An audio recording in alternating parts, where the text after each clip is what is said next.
अस्सलाम वालेकुम। दुरूद शरीफ पढ़।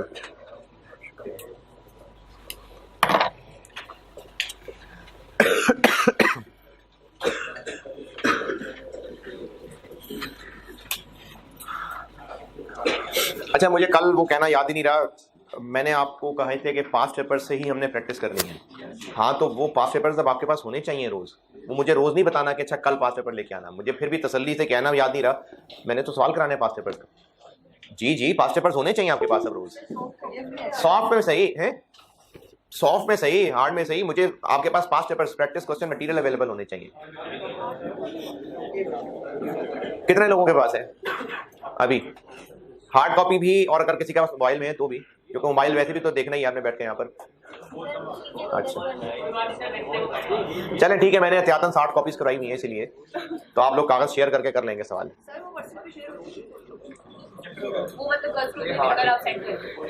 अच्छा चले ठीक है, मैं ये भी कर देता हूँ, वैसे ग्रुप में शेयर कर देता हूँ, उसके अलावा मैंने कुछ कॉपीज भी कराई। जी जनाब, मैं कर देता हूँ, लेकिन मैंने भी कॉपीज भी कुछ रखी हुई है। बहरहाल आइंदा के लिए बता रहा हूँ कि अब चैप्टर्स में पास्ट पेपर्स की प्रैक्टिस शुरू है, ये अभी आज से शुरू कर दिया, अगली क्लास में भी करा रहा हूँ, उससे अगली क्लास में भी शायद कोई ना कोई करा रहा हूँ।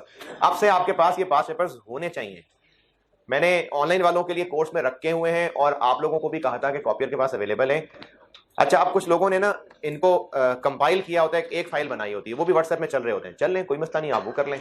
लेकिन ये जो बाकी पास्ट पेपर्स जो मैंने फाइल कॉपियर के पास रखवाई थी, ये चूंकि मैंने खुद ही वक्तन फवक्तन डाउनलोड किए हुए थे आईकेएफ की वेबसाइट से, वही मेरे पास पड़े हुए थे, वही मैंने यूएसबी में कॉपियर को दे दिए। तो उनकी मुझे ऑथेंटिसिटी पे तो यकीन है, क्योंकि मैंने ही आईकेएफ की वेबसाइट से साथ साथ डाउनलोड करके रखे हुए थे। बाकी अगर कोई स्टूडेंट ऐसे करता है कि कुछ न कुछ सवाल टॉपिक वाइज, जैसे कुछ बच्चों ने मुझसे पूछा, जी कोई है लड़का सीनियर, उसने क्या किया हुआ है कि पास पेपर्स अटेम्प्ट वाइज नहीं, उनको चैप्टर वाइज किसी तरह कंपाइल कर दिया है। अब मुझे नहीं पता कि वो सही कर सका है कि नहीं सही कर सका, मुझे नहीं पता कि उसने जो साथ कॉपी पेस्ट किया या फाइलें जोड़ी हैं उनमें कोई गलती तो नहीं रह गई। इसी वजह से तो मैंने आपको ये नहीं कहा कि आप राइस की बुक ही लाजमी खरीदें, खरीदनी है जरूर खरीदें, लेकिन मैंने इसी वजह से कहा था कि कुछ कहीं ना कहीं प्रिंटिंग मिस्टेक्स रही हैं। तो इस वजह से मैंने आपसे कहा था कि ओरिजिनल पास्ट पेपर्स, अगर किसी ने अलहदा से कोई बुक बनाई हुई है पास्ट पेपर्स की, किसी और कॉलेज की बुक है, मर्जी है आपकी, मुझे प्रैक्टिस के लिए पास्ट पेपर्स चाहिए। अब आप चाहे वो पास्ट पेपर्स कॉपियर से खरीदें, चाहे आप खुद प्रिंट निकलवाएं, चाहे आप किसी कॉलेज की बुक खरीदें, चाहे आप राइस की बुक खरीदें, जैसे मर्जी कर लें। मैंने बस उन अटेम्प्ट की क्वेश्चंस हैं जो डिस्कस कर रहा हूँ, लेकिन अब वो आपने कब खरीदने हैं, कब अरेंज करने हैं, वो अभी होने चाहिए आपके पास। बस अब से ऑनवर्ड शुरू है पास्ट पेपर्स की प्रैक्टिस, तो अब रोज होने चाहिए आपके पास। अभी बहरहाल जो काम चला लेंगे, 60 कॉपीज मैंने एहतियातन करा ली थी, अभी काम चला लेंगे। मैंने एक सवाल आधा छोड़ा था, वो इनफैक्ट आधा ही छोड़ा था क्योंकि कैलकुलेशन ए में ही थोड़ी सी मुश्किल थी, बाकी तो सी बी डी उसी पैटर्न पे होने थे। और ये मैंने आपसे कहा था, ये पूरा आपने करना है, किया है, चले ठीक है, शाबाश। प्रोडक्ट बी के बारे में पॉइंट 1 2 3 4 में कहीं कुछ नहीं ऐसी बात की कि प्रोडक्ट बी सस्ता हो जाएगा या महंगा हो जाएगा, तो इसलिए वही जो पिछले साल की प्राइस निकल रही है वही यूज हो जाएगी। तो इसीलिए प्रोडक्ट बी की भी सेल प्राइस वैसे ही निकाली जैसे ए में निकाली थी। बी से रिलेटेड कोई मुश्किल परेशानी? बी जी जी जी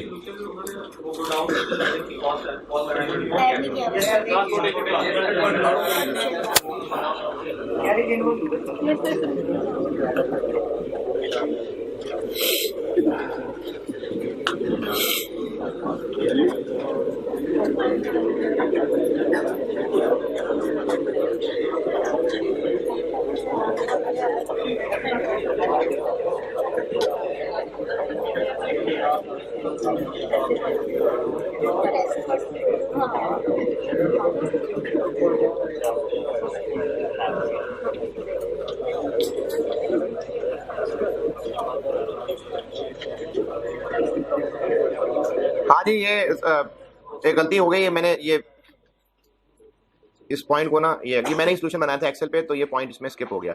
ये जो ऑनलाइन वाले लोग सुन रहे हैं, मैं ये फाइल 16 अक्टूबर के बाद अगर कोई लेक्चर सुन रहा होगा ना, तो तब तक मैं अपडेट कर चुका हूँ। 16 अक्टूबर के बाद अगर कोई लेक्चर सुन रहा होगा और तब उसके बाद उसने इन्वेंट्री वैल्यूएशन वाले चैप्टर वाली फाइल खोली होगी, तो वो मैंने अपडेट कर दी होगी। अभी बहरहाल ये फिगर्स ठीक करवा देता हूँ, ये वाकई सही है, शाबाश यार, शुक्रिया आपने नोट कर दिया। इसमें कॉस्ट कैलकुलेशन में ये ट्रांसपोर्टेशन ऐड होगी, और ये मैं अभी ऐड करके आपको साथ साथ वैल्यूज भी टैली करा देता हूँ। बल्कि काम अभी ये आपको आज ही कर देता हूँ। ये जो आखिरी वाला पेज है इसका सोल्यूशन का, ये आपको भी मैं कॉपी करवा के तो दे देता हूँ, आप साथ एक्सेप्ट कर लीजिएगा, ठीक है। इसका सोल्यूशन अभी अमेंड करके आपको मिल जाएगा, ये मैं आपको भी करवा देता हूँ, ठीक। तो इस क्वेश्चन 8 के सोल्यूशन में वो कॉस्ट में ट्रांसपोर्टेशन भी आएगी, बिल्कुल आएगी, है जी। नहीं, कल जब मैं यहाँ परचेज का रेट निकाल रहा था तो उसमें ट्रांसपोर्टेशन वेटेड एवरेज का रेट जब निकाला था तो हाँ, वो ABCD चारों प्रोडक्ट्स में ट्रांसपोर्टेशन कॉस्ट बिल्कुल आएगी, वो मिस हो गई, उसकी वजह से वो पर यूनिट कॉस्ट चेंज हो जाएगी। तो प्रोडक्ट बी की NRV में कोई मुश्किल किसी को? ये सवाल किया है, ठीक है, शाबाश। प्रोडक्ट सी के बारे में बताया हुआ है कि अब मार्केट के हो गए हैं हालात चेंज, और जो कंपेटिटर्स हैं उन्होंने प्राइसेस काफ़ी डाउन कर लिए हैं, लेकिन हमें अभी भी उम्मीद है कि हम इसको 3200 का बेच लेंगे, 3500 का, हम 3500 का बेच लेंगे, तो हमारे लिए फिर 3500 ही रेलिवेंट है, तो हम इस 3500 को सेल प्राइस मानेंगे। और डी जो है ये बिल्कुल बी की तरह कुछ नहीं बताया, तो इसके लिए भी सेल्स के थ्रू प्राइस निकालनी पड़ी। तो इन सब में चूंकि बी, सी और डी, इनमें कहीं पर ऐसा डिफेक्टिव यूनिट वाला मसला नहीं था, तो फिर सबके लिए ही यही NRV थी। लेकिन ए में डिफेक्टिव थे तो उनमें फिर डिफेक्टिव वालों के लिए कंपैरिजन अलहदा किया और नॉर्मल वालों के लिए अलहदा किया। इस सवाल में कोई और मुश्किल परेशानी? अच्छा, अब तीन चार दिन हो गए इस चैप्टर को पढ़ते हुए, तो अब कुछ चीज़ें हजम हो रही हैं, समझ आ रही है इन्वेंटरी के, अभी भी सब ऊपर से ही जा रहा है, ठीक है जी, शाबाश। चले अब एक और सवाल करते हैं, उसमें भी 4 प्रोडक्ट्स हैं ABCD, और ये पास्ट पेपर का है। ये कॉपीज तो कम है, और इसके लिए आप काम ये करिएगा कि शेयर कर लें, एक कागज 2 लोग इस तरह से बांट लें। मैं बहरहाल अभी आपको दोनों ग्रुप्स के अंदर ये पेपर भी शेयर कर लेता हूँ। ये स्प्रिंग 10 अटेम्प्ट है, मैं वो पेपर आपसे भी ग्रुप में शेयर कर लेता हूँ, ताकि जिसने मोबाइल पे देखना मोबाइल पे देख ले। वैसे मोबाइल पे ना देखा करें क्लास में, फिर ऊपर से नोटिफिकेशन आएगी, फिर आप वहां से वहां जाएंगे, वहां से वहां जाएंगे।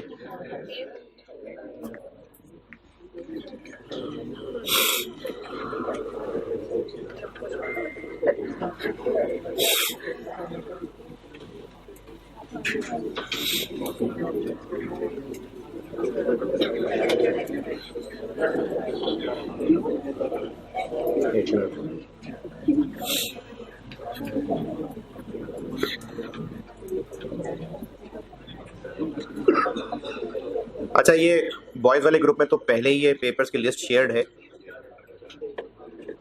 हाँ, अगर कोई बाद में नहीं, बल्कि इसके बाद से कोई ऐड नहीं हुआ ग्रुप में, इसके पहले की एडेड है।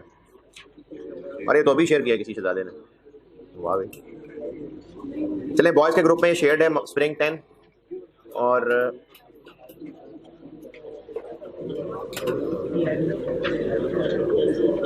यार इतनी टेंशन किस बात की मच गई है? आपको कॉपीज भी पहुंच रही हैं, 2 लोग एक कागज भी शेयर कर लेंगे, फिर टेंशन किस बात की है? मुझे ऐड नहीं किया। आप कागज रख लें अपने पास, एक कागज 2 लोग शेयर कर लें, कोई मसला नहीं है। ये स्प्रिंग 10 अटेम्प्ट का और एक कॉस्ट अकाउंटिंग ही का सवाल है, यानी ये प्रॉपर कॉस्ट अकाउंटिंग ही के 5 पेपर का सवाल है।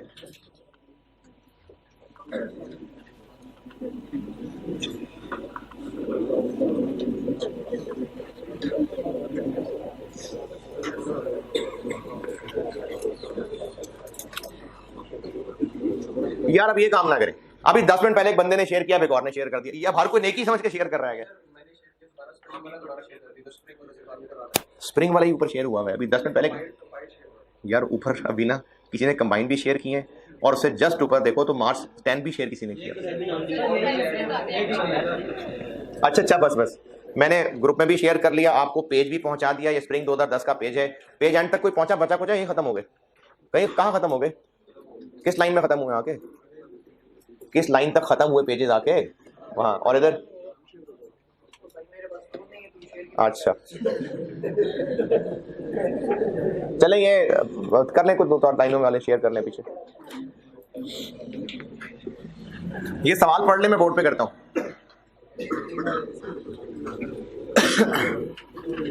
अच्छा, जिनके साथ ये पूरा पेपर शेयर हुआ है और वो मोबाइल पे देख रहे हैं, तो ये इसका पहला ही सवाल था स्प्रिंग 10 अटेम्प्ट में, ये पहला ही सवाल है।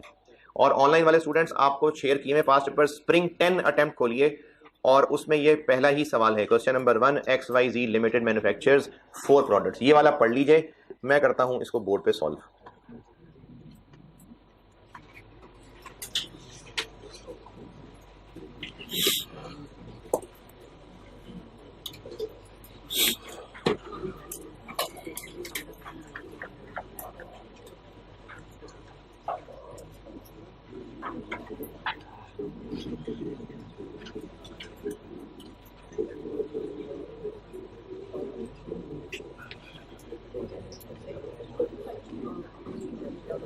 ये शक्लों से कुछ सवाल पढ़ते लग नहीं रहे लोग ज्यादा मुझे।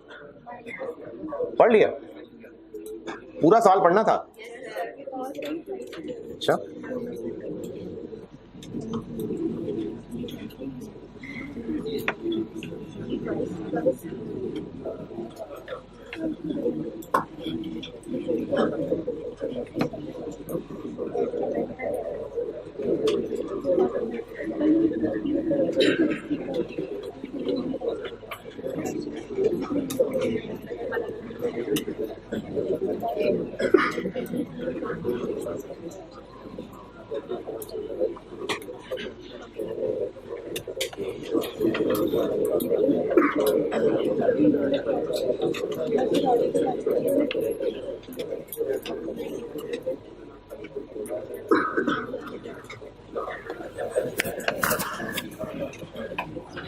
अहमद एक मिनट पॉज करना। चले, वो भी आपको क्वेश्चन 8 के सोल्यूशन की कॉपी आ जाती है, वो साथ अटैच कर ली जाएगा। और ये जो ऑनलाइन वाले लोग हैं, 16 अक्टूबर सुबह के 9:15 बजे के बाद अगर आपने वो फाइल डाउनलोड की है तो वो ऑलरेडी करेक्टेड है, और अगर किसी ने पहले की हुई थी तो वो आप डाउनलोड करके ना नई वाली, उसमें से सोल्यूशन 8 देखें और जो जो गलतियां उसमें हैं वो ठीक कर लें। जी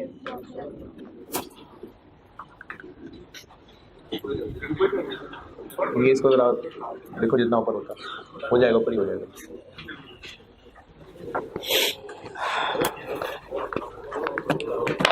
नहीं हुआ और बस ठीक ठीक।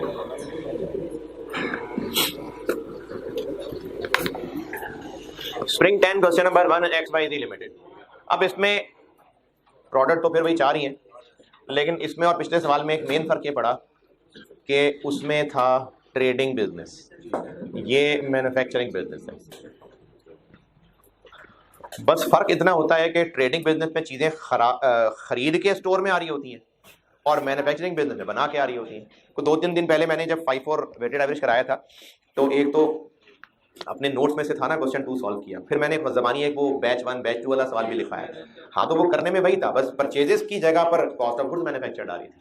तो इसलिए सवाल करने के एतबार से सेम है, सिर्फ फर्क इतना है कि ट्रेडिंग बिजनेस में जो परचेजेस दी होंगी मैन्युफैक्चरिंग में, उसकी जगह पर कॉस्ट ऑफ गुड्स मैन्युफैक्चर्ड होंगी। ये फर्क है, वरना इन्वेंट्री की कैलकुलेशन का तरीका सेम। तो 4 प्रोडक्ट्स हैं और इन 4 प्रोडक्ट्स में से कल वाले सवाल में सिर्फ एक के अंदर कुछ डिफेक्टिव यूनिट्स थे, इसमें चारों के अंदर डिफेक्टिव यूनिट्स हैं। यानी हमें चारों प्रोडक्ट्स में नॉर्मल और डैमेज इन दोनों की वर्किंग अलग अलग करनी पड़ेगी। डाटा क्या गिवन है? डाटा आपको ये गिवन है कि ओपनिंग स्टॉक दिया हुआ है, उसके यूनिट्स भी बता दिए, उसकी कॉस्ट और एनआरबी दोनों बता दी। फिर उसके अलावा जो इस साल के दौरान जितने यूनिट्स बने, प्रोडक्शन इन यूनिट्स, ये बता दिए, जितने के ये बने वो बता दिए। कॉस्ट ऑफ गुड्स प्रोड्यूस्ड, ये उन्हीं की कॉस्ट ऑफ गुड्स मैन्युफैक्चर्ड है, बता दी। वेरिएबल सेलिंग कॉस्ट, जो यूनिट्स बेचे उनको बेचते हुए कॉस्ट टू सेल, ये वो खर्चा है। क्लोजिंग स्टॉक, यूनिट्स बता दिए।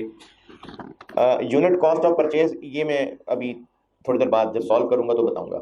सेलिंग प्राइस पर यूनिट बताई हुई है। Damage units included in closing stock, जो अभी ऊपर क्लोजिंग स्टॉक बताए हैं, जैसे ए के 5000 यूनिट्स हैं, तो ये डैमेज 300 उनमें शामिल है, लिखा हुआ इंक्लूडेड। और इनको ठीक करना है तो ये रिपेयर कॉस्ट है, एनआरबी के लिए इस्तेमाल होगी। और मेथड 2 पे उन्होंने कह दिया FIFO, 2 पे वेटेड एवरेज। तो इसमें मेहनत मजदूरी ज्यादा है, इसलिए 15 नंबर है। 4 प्रोडक्ट्स है ना, कुछ को FIFO से करना है, कुछ को वेटेड एवरेज से करना है, तो इसमें काम करने के एतबार से ज्यादा है। वरना इन्फॉर्मेशन मैंने आपको सारी पढ़ दी और बिल्कुल सारी स्ट्रेट फॉरवर्ड चीजें। और पूछा यह है कि 2009 की जब बैलेंस शीट बना रहे होंगे तो उसमें क्या वैल्यू लिखी जाए। ये है जी सवाल। इस सवाल का डाटा पहचानने में मैंने सिर्फ एक पॉइंट अभी नहीं बताया, unit cost of purchase from market, ये मैंने नहीं बताया अभी, बाकी तो सारी स्ट्रेट फॉरवर्ड इन्फॉर्मेशन है। किसी इन्फॉर्मेशन में कोई कंफ्यूजन, परेशानी, तकलीफ है तो बोले। नहीं, चले जैसे कल किया था, प्रोडक्ट ए से शुरू करते हैं और इसी तरह से हर प्रोडक्ट को एक एक प्रोडक्ट ए करता हूं सॉल्व।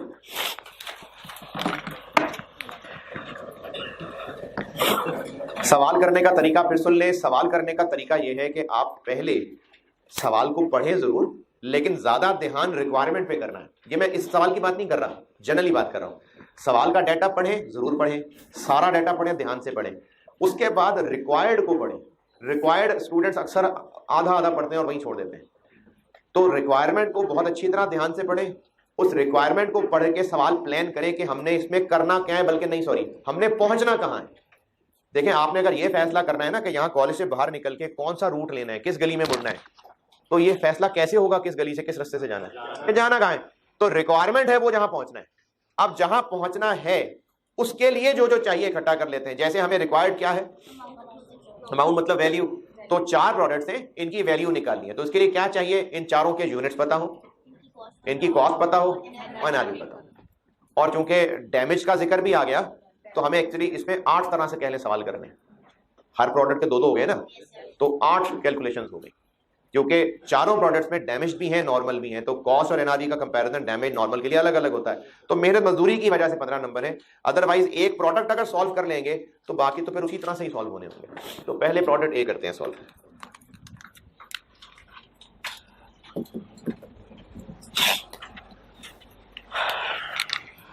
यूनिट्स हैं दिए हुए हैं, ठीक है, यूनिट्स दिए हुए हैं,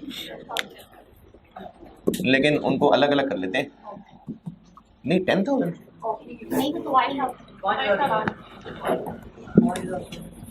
क्लोजिंग यूनिट्स पूछ रहा हूँ, 5,000 दिए हुए, लेकिन इनको अलग अलग कर लेते हैं। नॉर्मल कितने, अच्छा टोटल कितने, 5,000, डैमेज कितने, तो फिर ये 47 होंगे। ये यूनिट्स हैं। कॉस्ट निकाल लेते हैं। FIFO से करना है, वेटेड एवरेज से करना है, वेटेड एवरेज से करना है, तो फिर वो वेटेड एवरेज वाला रेट निकालना पड़ेगा।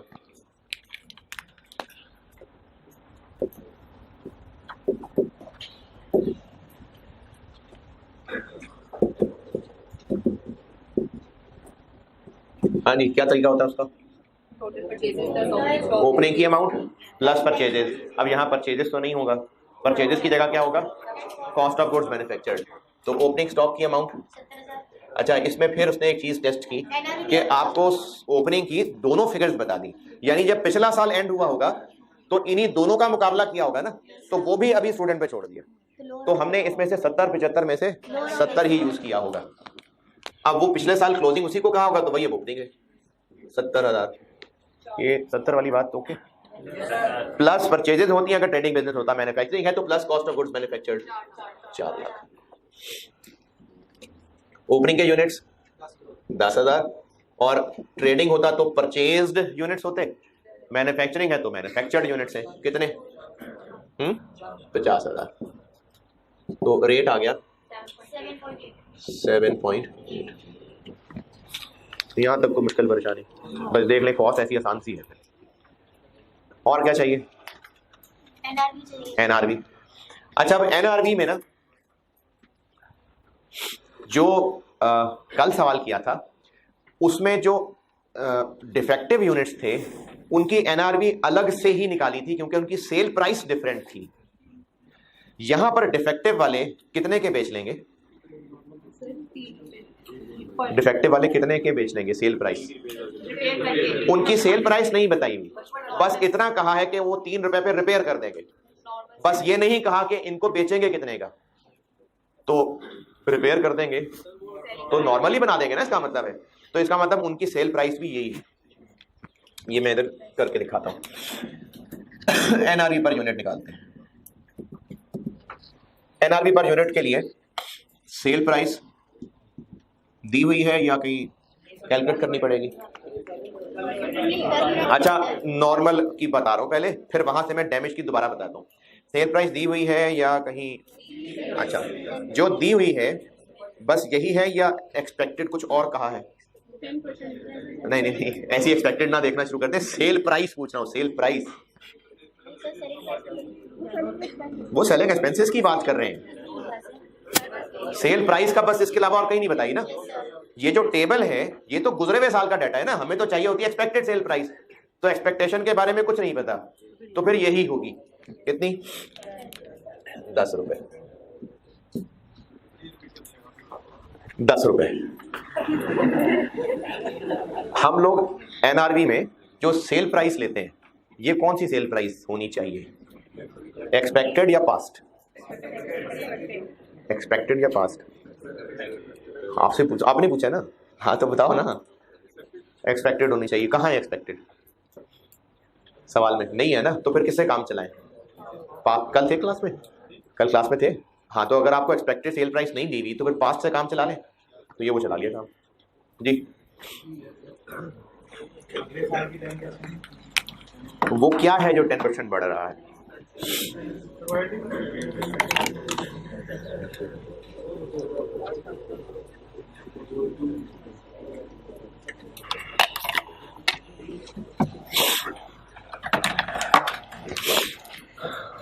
तो सेल प्राइस 10 है, कोई एतराज?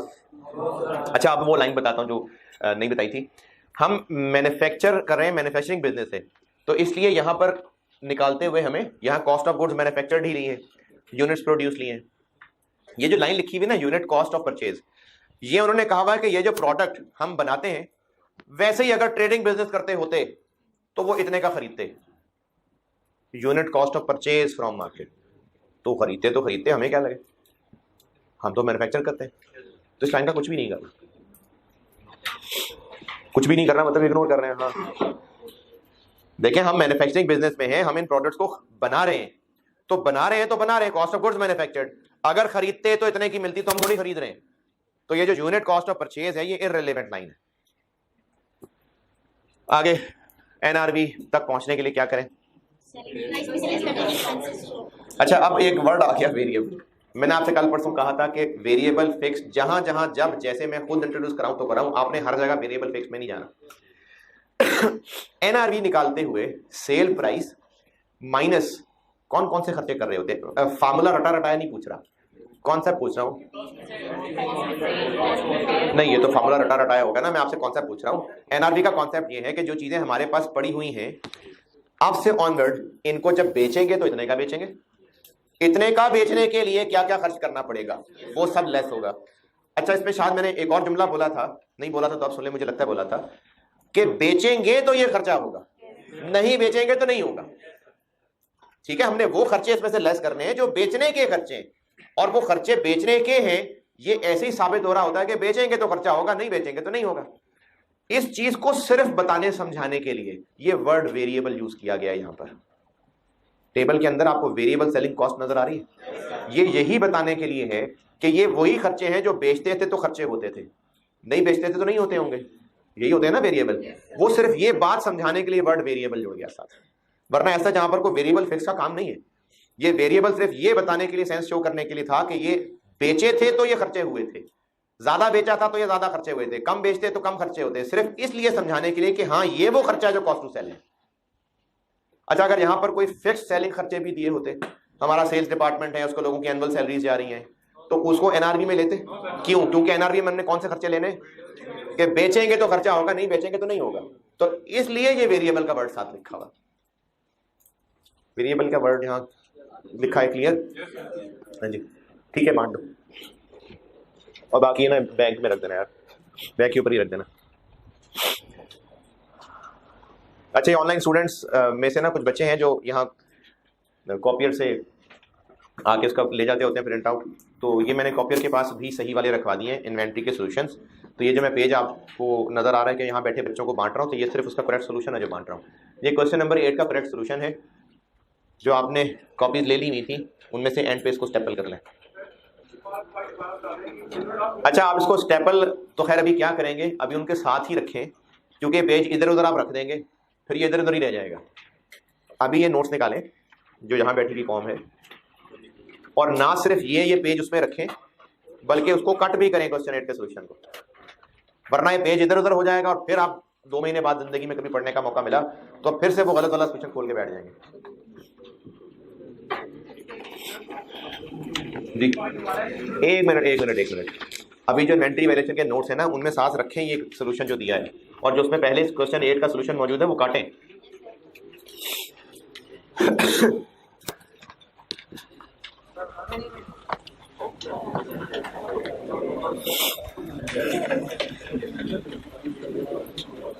हाँ जी आप बोले, आप क्या पूछ रहे थे? ये वेरिएबल सेलिंग एक्सपेंस वाली बात सबको आगे समझ, सारे यूनिट कॉस्ट वाली बात कह रहे हो, रिपीट कर दो। हम एक सवाल कर रहे हैं एक मैन्युफैक्चरिंग बिजनेस का। ये बिजनेस ABCD मैन्युफैक्चर करता है, तो जब ये करता ही मैन्युफैक्चर है तो इसकी कॉस्ट के अंदर मैन्युफैक्चरिंग के खर्चे ही आएंगे ना। ये लाइन जो unit cost of purchase from market है, इसका मतलब ये है कि अगर ये कोई ट्रेडिंग बिजनेस होता और ABCD प्रोडक्ट वो बनाने के बजाय मार्केट से खरीद लाता तो वो इतने के होते, तो होते रहे। हमारे से रेलेवेंट कंसर्न ही नहीं है ना ये सेंटेंस, हम तो मैन्युफैक्चरर हैं, तो ये सेंटेंस हमारे से रेलेवेंट ही नहीं है, इसलिए इग्नोर कर दिया इसको। ये इसलिए दिया था एग्जामिनर।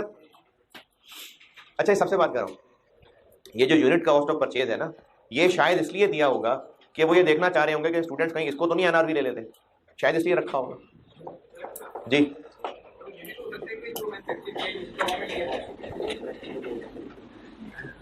अच्छा चले फर्ज कर लें रॉ मटेरियल के, तो फिर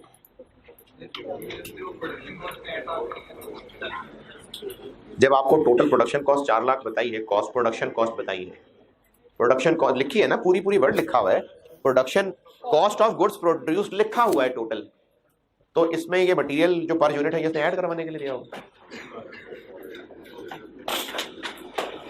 चले आगे चलते हैं। तो फिर यहां से मैं लेस करूं वो वेरिएबल सेलिंग एक्सपेंसेस जो कि एक्चुअली कॉस्ट टू सेल है, तो यहां से लेस कर देते हैं कॉस्ट टू सेल।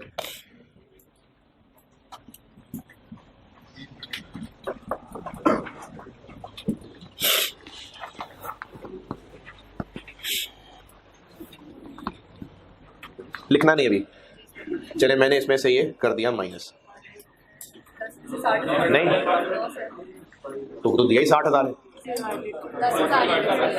तो वो अगर वो 60,000 दिया है तो वो टोटल दिया हुआ है, हम यहाँ पर यूनिट कर रहे हैं तो हम इसको पर यूनिट करेंगे, पर यूनिट कर लेते हैं। अब इसको पर यूनिट करने के लिए मैं यहाँ ब्रैकेट में भी कर सकता हूँ, लेकिन चलें आपको मैं भी इसको अलग से ही सॉल्व कर देता हूँ। जो पिछले साल, ये सारा टेबल पिछले साल का है, पिछले साल जो सेलिंग एक्सपेंसेस थे 2009 के वो थे 60,000। पर यूनिट बनाने के लिए क्या करूं, जितने यूनिट्स का ये था तो यूनिट्स प्रोड्यूस्ड से डिवाइड कर लो, फिर क्लोजिंग से डिवाइड कर लो, फिर फार्मूला ना बताएं, मैं पूछ रहा हूं कि इसको मैं किन यूनिट से डिवाइड करूं जो सेल हुए, तो आपको यूनिट सोल्ड बताए नहीं है, निकाल लेते हैं। यूनिट सोल्ड निकाल लेते हैं कि ओपनिंग कितने थे जी, 10,000 थे, बनाए कितने और कितने बचे रह गए, तो बाकी फिर बेच दिए होंगे।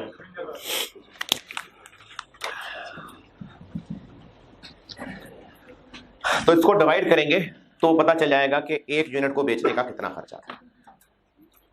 लेकिन ये था 2009 में, हम इसको 10 ही क्यों यूज कर रहे हैं, हमें तो एक्सपेक्टेड सेल प्राइस चाहिए होती है, बताई नहीं इसलिए इसी से काम चला लिया।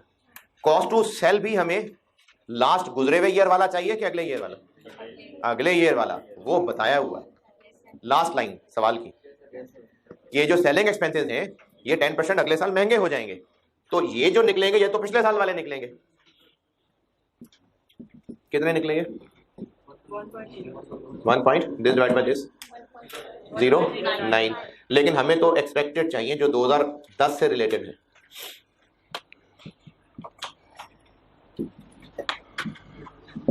तो वो इसको 10% बढ़ाऊं, ये ठीक है ऐसे जी, 1.19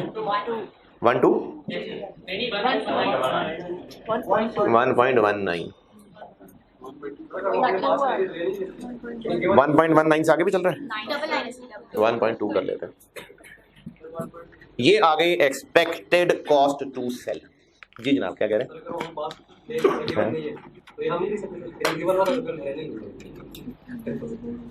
हमें एक्सपेक्टेड ही चाहिए, चॉइस नहीं है कि आप जो आज का पका हुआ वो खाएंगे कल वाला ही खा लेंगे, तो चॉइस है कल वाला खा लेंगे, भैया चाहिए हमें एक्सपेक्टेड।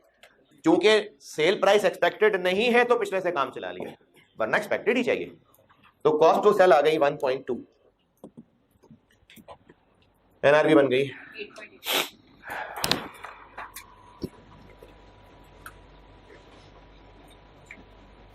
8.8। अच्छा ये उसकी एनआरवी है जो नॉर्मल है। जो डैमेज वाला है उसकी कोई अलहदा से सेल प्राइस नहीं है, तो इसका मतलब है कि उसको रिपेयर करा के हम नॉर्मल जैसा ही बना लेंगे। जब नॉर्मल जैसा ही बना लेंगे तो फिर वो इतने का ही बेचेंगे और बेचने के लिए फिर इतना ही खर्चा करेंगे। लेकिन जब हम नॉर्मल यूनिट्स की एनआरवी ले रहे होंगे तो हम ये यूज करेंगे, और जब डैमेज की एनआरवी ले रहे होंगे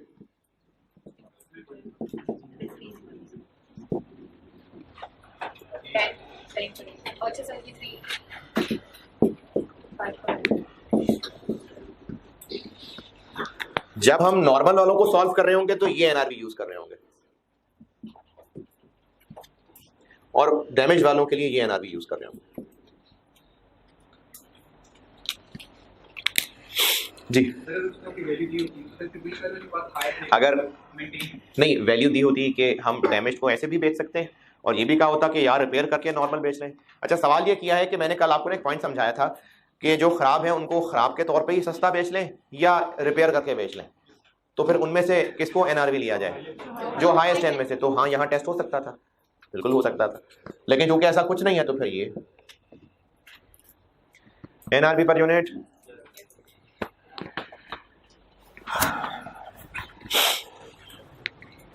बस सब बना लेते हैं वैल्यू। अच्छा ये फिक्र के एनआरवी और कॉस्ट को पर यूनिट कंपेयर कर लें या टोटल करके कंपेयर कर लें, ये फिक्र ही तब आई थी जब FIFO और अलग अलग रेट थे। अगर कॉस्ट पर यूनिट का एक ही रेट है, कल वाले लेक्चर में बताया था कि हम कॉस्ट और एनआरवी को पर यूनिट कंपेयर करें या टोटल कंपेयर करें? टोटल कहा था यार, लेकिन अगर है हाँ सिंगल प्रोडक्ट, लेकिन अगर कॉस्ट पर यूनिट है ही एक चीज तो पर यूनिट ही कंपेयर कर लें चाहे। ये पिछले क्लास के शुरू में जो सारी कहानियां चली थी। तो अब हमने कॉस्ट पर यूनिट भी निकाल ली, एनआरवी भी निकाल ली और यूनिट्स भी हैं, तो बस अब वैल्यू निकालनी है। इसी से आगे चल रहा हूं। वैल्यू निकल आएगी नॉर्मल के लिए, जो नॉर्मल यूनिट्स हैं 4700 उनके लिए कॉस्ट और एनआरवी, कॉस्ट लोअर है कितनी 3660, और डैमेज्ड वालों के लिए ये एनआरवी है, ये कॉस्ट है, एनआरवी लोअर है।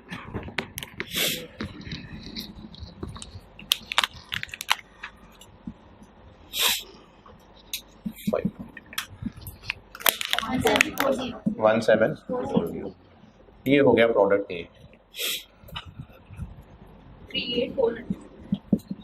ले ये प्रोडक्ट ए, और इसमें जो जो पूछना है पूछ लें, फिर इसी पैटर्न पे बाकी भी होना है। वेटेड एवरेज वाला इसी पे होना है, FIFO के लिए फिर वो रेट थोड़ा चेंज करना पड़ेगा। ये सवाल में एक प्रोडक्ट सॉल्व कर लिया, और एग्जाम पॉइंट ऑफ व्यू से भी आप प्रेजेंटेशन ऐसे ही रखिए कि एक एक प्रोडक्ट करके सॉल्व कर लें, वरना इसको ना टेबुलर फॉर्मेट में भी सॉल्व किया जा सकता है। टेबुलर फॉर्मेट से मुराद ये है कि ABCD सब की साथ साथ कैलकुलेशन चलाई जाए, ये भी ठीक है, लेकिन उसमें मैं रिकमेंड ये करूंगा कि आप एक वक्त में एक प्रोडक्ट ले लें, सबको साथ चलाएंगे तो फिर गड़बड़ कर जाएंगे। ये प्रोडक्ट ए है जी, ये सारा अहमद बेटा इसको फिर सारा कवर कर लो। ये प्रोडक्ट ए है, इसके बारे में बेटा कोई परेशानी कोई कंफ्यूजन जरा सी भी है तो क्लियर कर लें। ये क्लियर है तो आगे तो फिर ये तीनों ऐसे सॉल्व करते हैं जी।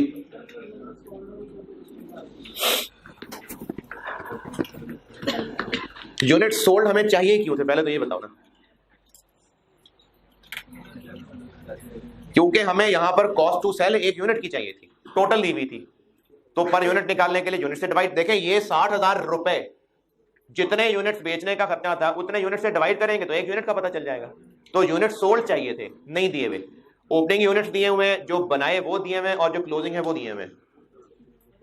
इतने ओपनिंग थे, इतने और बनाए, इतने बचे रह गए, तो बाकी बिक गए होंगे, तो ये वो बाकी आ गए।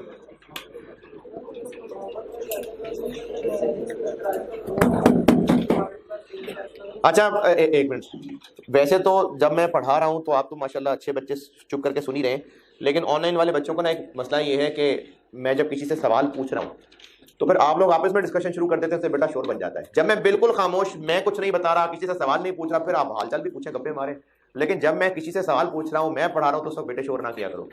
जी दोबारा बोलिए।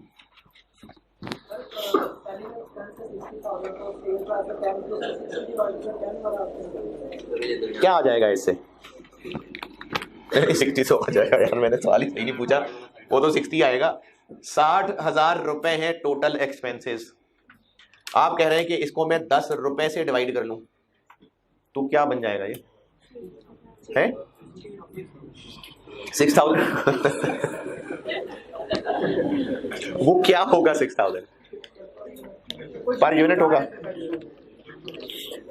देखें, चले वैल्यूज छोड़े, टोटल सेलिंग एक्सपेंसेस हैं, टोटल सेलिंग एक्सपेंसेस हैं। आप कह रहे हैं कि इन टोटल सेलिंग एक्सपेंसेस को सेल प्राइस पर यूनिट से डिवाइड कर दूं, क्या निकलना चाह रहे हैं? मतलब ये फार्मूले में क्या हो रहा है? Total selling expenses divided by sale price per unit.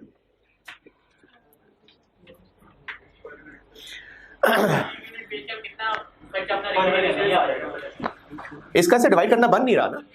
कुल देखें, वो है सेलिंग एक्सपेंसेस टोटल, ये सेल प्राइस पर यूनिट है, कोई इसका रिलेशन बन नहीं रहा आपस में।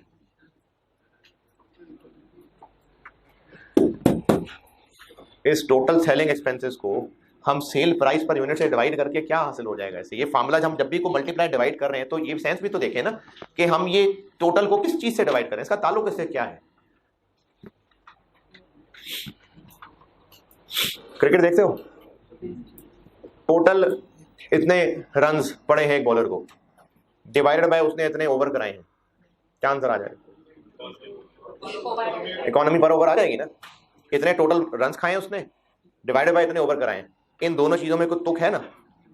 ऐसा ही है, एक बॉलर ने टोटल इतने रन्स खाए हैं, डिवाइडेड बाय वो मेरे बैग में ना 4 मार्कर पड़े हुए हैं, डिवाइडेड बाय 4 मार्कर। कोई लिंक है इन दोनों फिगर? नहीं है ना। तो टोटल सेलिंग एक्सपेंसेस इतने हैं, divided by sale price per unit, कोई लिंक नहीं है इनके अंदर, तो इसलिए इसका कोई नहीं फायदा करने का। ये क्यों किया है? टोटल सेलिंग एक्सपेंसेस इतने हैं, डिवाइडेड बाय इतने यूनिट्स बेचने पे ये आए हैं, तो आंसर क्या निकलेगा कि एक यूनिट बेचने पे कितने आए, वही निकालना था हमने। और कोई सवाल परेशानी है? और कोई एतराज मुश्किल? चलें बस आगे, अब प्रोडक्ट बी सी डी जल्दी जल्दी कर लेते हैं। इसको नोट करना है तो कर लें, मैं फिर मिटा के बी करने लगा।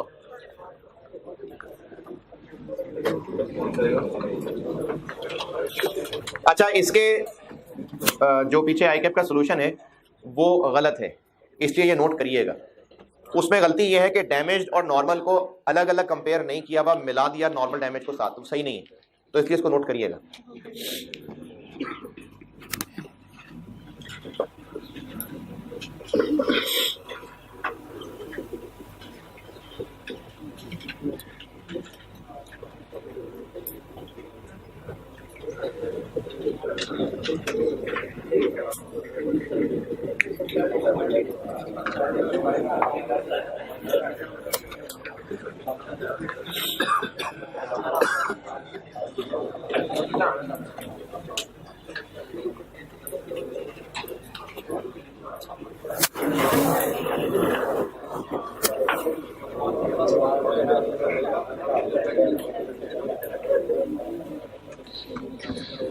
यार ये फिगर आपने सही बताई, ये 7.8 है?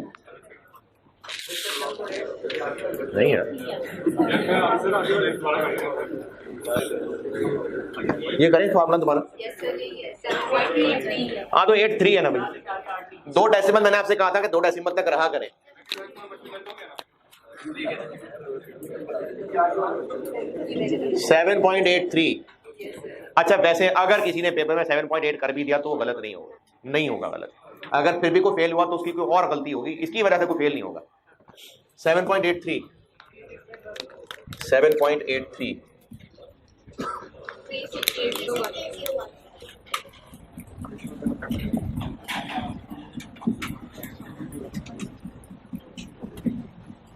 3854।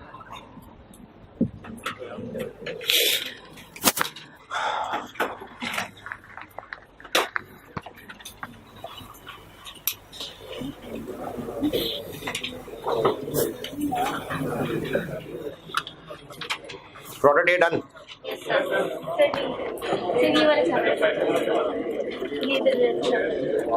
अच्छा देखिए, मेरी बात सुने, जब मैं एक चीज लिख दी, उसको समझा दिया, अब बहुत सारे लोगों से सवाल भी डिस्कस कर लिए, तो फिर किसका इंतजार कर रहे थे इतनी देर से? आप यहाँ के नोट करना है इसको।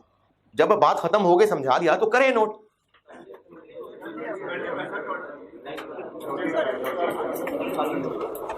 करें जल्दी जल्दी, जैसे नहीं किया।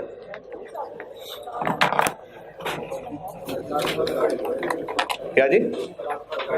मेरे पास गाड़ी कौन सी? क्यों, खैरियत? कोई बात नहीं।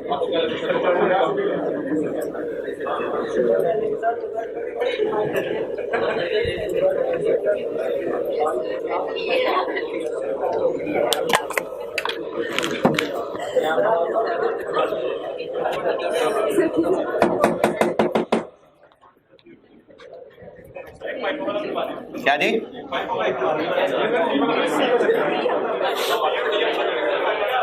अभी मैंने मिटाया ही यार, अभी सिर्फ अभी मैं मिटा दूं पूरा पहले।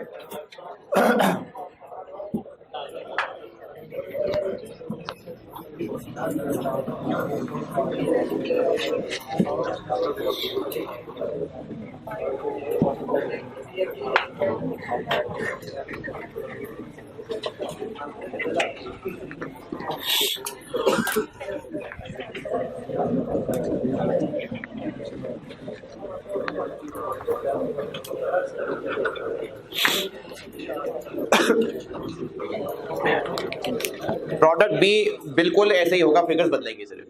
मैं आपको उसका आंसर टैली करा देता हूं, ताकि आप जब कभी सॉल्व करें जिंदगी में तो फिर आपको आंसर तो बताओ ना, क्योंकि आई के पास सोल्यूशन ठीक नहीं मैं कह रहा। तो मैं प्रोडक्ट बी का आंसर बता देता हूं। अभी मैं सामने सी सॉल्व कर रहा हूं।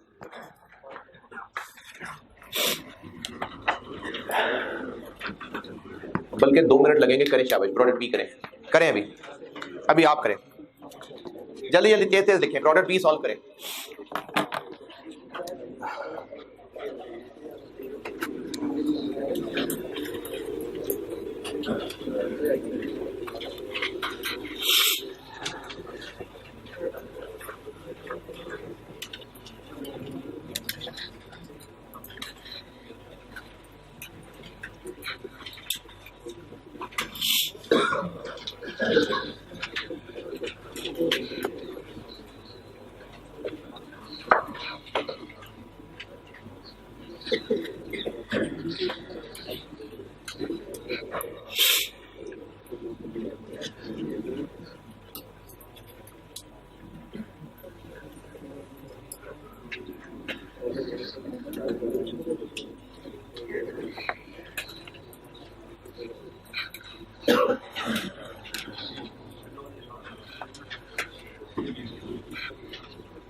इसको करते हुए जो एक बोंगी मार जाएंगे वो ये मार जाएंगे कि आप लोग ये भूल जाएंगे कि ओपनिंग स्टॉक में भी उसने आपसे टेस्ट किया हुआ है। जिन्होंने बोंगी मारी, जिन्होंने ओपनिंग स्टॉक की वैल्यू लेते हुए 120 या 110 110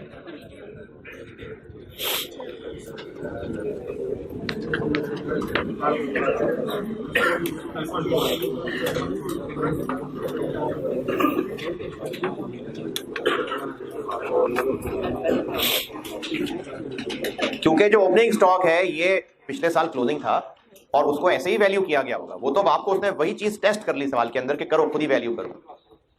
तो ओपनिंग पिछले साल का क्लोजिंग है तो उसमें भी यकीनन लोअर ऑफ कॉस्ट एनआरवी ही रखनी थी, तो आप 110 यूज करेंगे।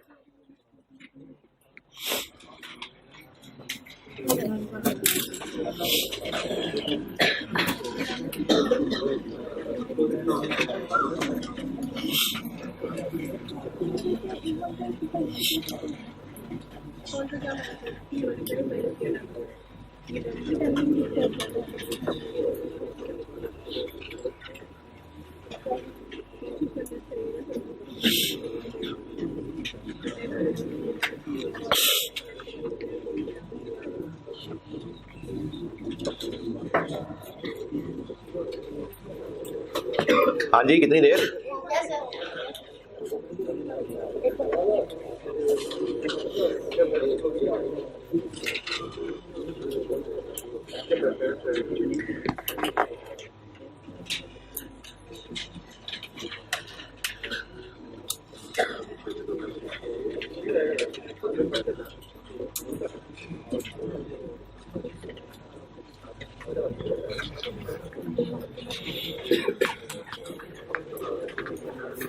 हाँ जी, आप आस्ता आस्ता बड़े हो रहे हैं थोड़े, तो थोड़ा सा मुश्किल सवाल होमवर्क कर लेंगे, आप कर लेंगे।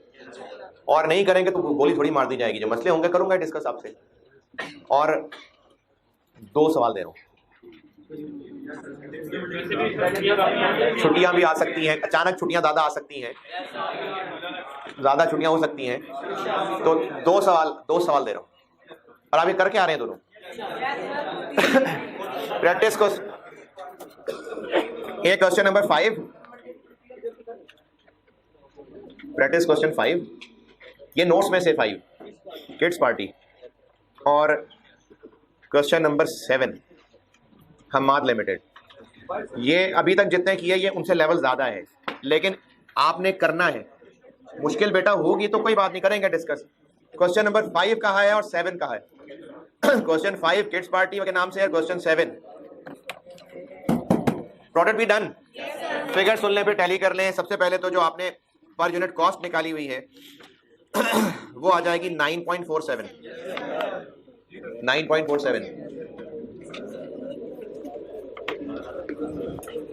ओपनिंग की amount 1,10,000 plus cost of goods manufactured 6 lakh divided by opening के यूनिट्स 15,000 प्लस यूनिट्स मैन्युफैक्चर्ड 60,000, तो ये बन जाएगा 9.47। फिर एनआरवी निकालते हुए जो नॉर्मल वाली सेल प्राइस है वो 12 रुपए दी हुई है। कॉस्ट टू सेल कैसे निकालें? पिछले साल के टोटल एक्सपेंसेस 80,000 डिवाइडेड बाय पिछले साल जो यूनिट्स बेचे थे, कितने बेचे थे? 65,000 बेचे थे, तो ये आंसर आ जाएगा। उसको फिर हम 1.1 करेंगे तो ये 1.35 आ जाएगा, 5 आ जाएगा, 36 आ जाएगा, 6.5 आ जाएगा, 5.5 आ जाएगा, 1.35 आ जाएगी। तो 10.65 हो जाएगी नॉर्मल वालों की एनआरवी, और उसमें से रिपेयर कॉस्ट 2 रुपए माइनस करेंगे तो डैमेज्ड वाले की 8.65 आ जाएगी। और एंड तक अगर कोई पहुंच गया है, कोई नहीं भी पहुंचा तो मैं फिगर बता रहा हूं ताकि आंसर लिखें, जिंदगी में कभी तो मौका मिल ही जाएगा। नॉर्मल वालों की कॉस्ट लोअर है तो वो 9.47 आएंगे, और डैमेज्ड वालों की एनआरवी लोअर है तो वो एनआरवी पे वैल्यू होंगे। तो नॉर्मल बन गया 89018 और डैमेज बन गया 5190। कोई बात चले प्रोडक्ट सी है जी।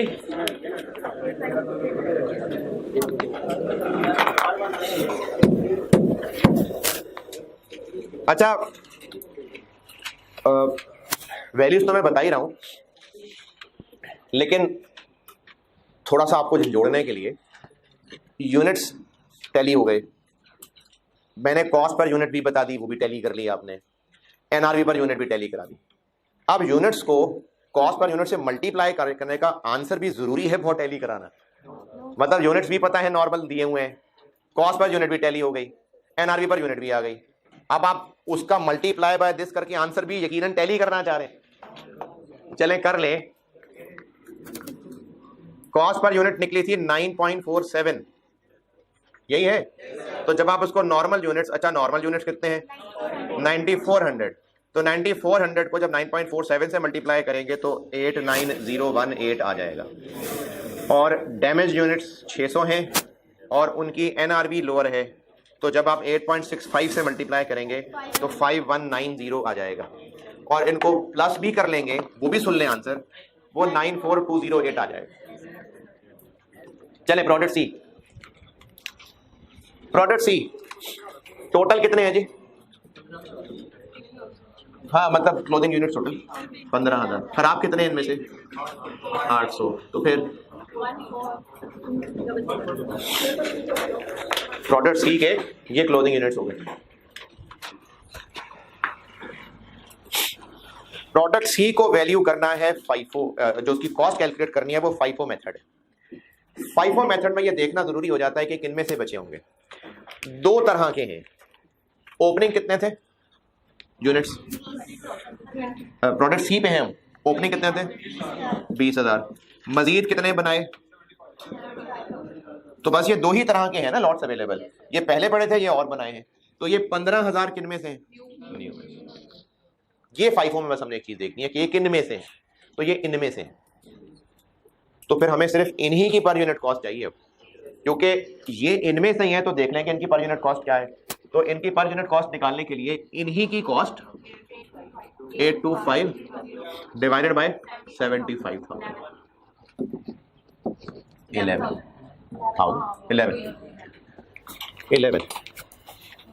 FIFO में ये देखना पड़ेगा ना किन में से है, तो ये नए वाले में से ही है, तो उन्हीं की पर यूनिट कॉस्ट, यही इन 15,000 की पर यूनिट कॉस्ट। ओके सिर्फ ये फर्क पड़ा वेटेड एवरेज FIFO में, बाकी एनआरवी का तरीका तो फिर वैसे ही है। सेल प्राइस कितनी जी? 12।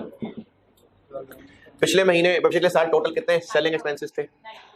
90। और यूनिट्स कितने बेचे थे? पहले थे 20 प्लस बनाए 75 माइनस बचे रह गए 15, तो फिर बेच दिए थे 80,000। तो पिछले साल 1.13 थे और इनको 10% बढ़ा देंगे 1.24। नॉर्मल वालों के लिए एनआरवी हो गई 10.76 और जो रिपेयर करने पड़ेंगे 2.5। तो डैमेज वालों के लिए एनआरवी हो गई 8.26। नॉर्मल वालों की कॉस्ट ये है, एनआरवी ये है, एनआरवी लोअर है, तो इनकी तो है ही एनआरवी लोअर, तो ये सारे ही एनआरवी पे वैल्यू हो जाएंगे 14,200 10.76 और 800 8.26 152792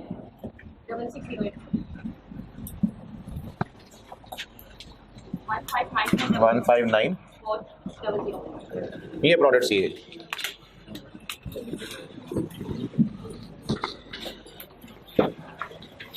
कर ले नोट जल्दी से।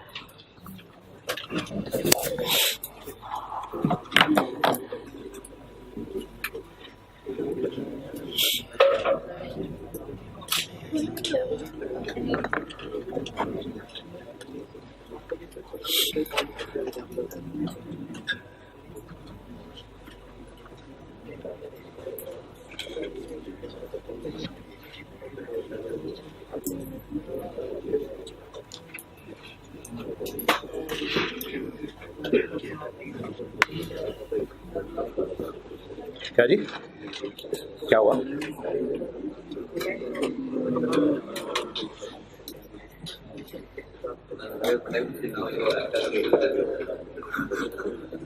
अगर ना हुई तो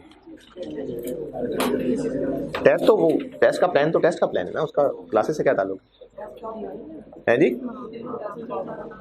या टेस्ट वाइज मामले जो है ना, वो आप लोगों को मेरा ख्याल है मैसेजेस भी कॉलेज से ही आया करेंगे, प्लान को शेयर हुआ करेगा, है किस तरह आएंगे? एक मोबाइल पे ऐसे ना बटन प्रेस होगा, फिर वो मैसेज उस नेटवर्क के थ्रू होता वो आपके नेटवर्क से और फिर मोबाइल तक पहुंच जाएगा। अच्छा, ये बात ना आइंदा के लिए याद रख लें। वैसे मुझे लगता है कि ये टेस्ट का यहाँ क्या नोटिस लगाया करेंगे, क्या करेंगे टेस्ट का, क्या करेंगे? समझा नहीं बात? शेड्यूल मिल जाएगा कैसे, क्या कॉपीज दोगे, क्या करोगे? नोटिस बोर्ड पे, ठीक है जी, वो नोटिस बोर्ड पे ना वो लग जाया करेगा स्केड्यूल। और ये वैसे याद रख लें कि जो ICAP का एग्जाम डे है वही टेस्ट का डे रखा हुआ है, यानी जो ICAP की डेट शीट में आपका एग्जाम डे है ना, जिस भी आप सब्जेक्ट को पढ़ें, तो वही टेस्ट डे रखा हुआ है और वीकली हुआ करेगा, तो वो नोटिस बोर्ड पे लगा दिया करेंगे। ये बेटा याद से है हर प्लान लगाना जी। जी मैं बिल्कुल समझा सकता हूँ, वही आता है। क्या मैंने बंद कर दी दुकान? बैठो आराम से भी। हाँ जी,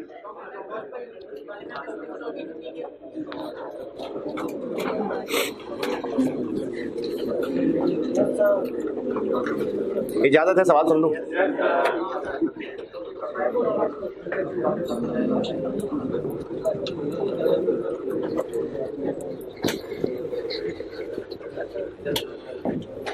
अच्छा, मुझे ना पर्सनली ये किसी 2-4 को क्लास से निकाल देना ये मुझे अच्छा नहीं लगता है। मतलब यहाँ तक ना लाए ना यार, हंसी मजाक से अच्छी तरह से क्लास चल रही है तो चलने दे, ना करें इस तरह के उठो निकलो बाहर जाओ, क्लास ऐसे ना कर रहे हैं यार। जी बोले, पूछे।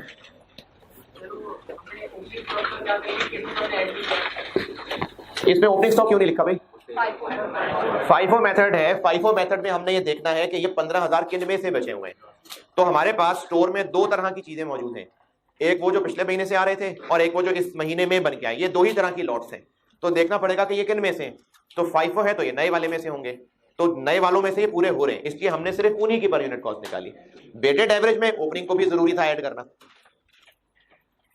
Product C okay, product D का सिर्फ पर यूनिट वाला आंसर सुन लें ताकि आप इसको सॉल्व करें तो आपको पता हो सही सॉल्व कर रहे हैं। प्रोडक्ट डी की फिगर्स बता रहा हूं। प्रोडक्ट डी जब सॉल्व करेंगे तो उसकी पर यूनिट कॉस्ट 12 रुपए निकलेगी, पर यूनिट कॉस्ट 12 निकलेगी। नहीं, खुद सॉल्व करने का मजा तो आएगा, लेकिन एंड आंसर बता रहा हूं ना। जी जी बता रहा हूं सर, बता रहा हूं। खैर जा, सांस ले लिया कर जरा। NRV नॉर्मल वाले की 11.41 आएगी, 11.41, और डैमेज्ड वाले की 7.91 आएगी। बाकी फिर आप कर लेंगे तो टोटल अमाउंट आ जाएंगे। NRV नॉर्मल वाले की मैंने बताई है 11.41 और डैमेज्ड वाले की बताई है 7.91। तो ये सवाल हो गया, ये तो पूरा करना ही है। 2 सवाल मैंने होमवर्क दिए हैं, क्वेश्चन नंबर 5 और क्वेश्चन नंबर 7। ठीक है जी, अल्लाह हाफिज।